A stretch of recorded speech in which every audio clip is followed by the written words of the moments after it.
નમસ્તે દર્શક મિત્રો, હું શ્રુતિ મોજીદ્રા સ્પીડ ન્યૂઝ 17 માં તમારું સ્વાગત કરું છું.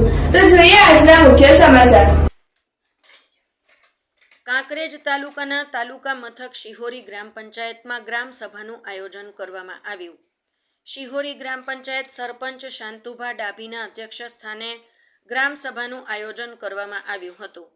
શિહોરી ગ્રામ પંચાયત તલાટીકમ મંત્રી સોલંકી સાહેબ તથા ક્લાર્ક ધર્મેશભાઈ જોશી તથા માજી ડેપ્યુટી સરપંચ જયંતિભાઈ ઠક્કર તથા ગ્રામજનોની હાજરીમાં ગ્રામ સભાનું આયોજન ગ્રામ પંચાયત હોલમાં કરવામાં આવ્યું હતું.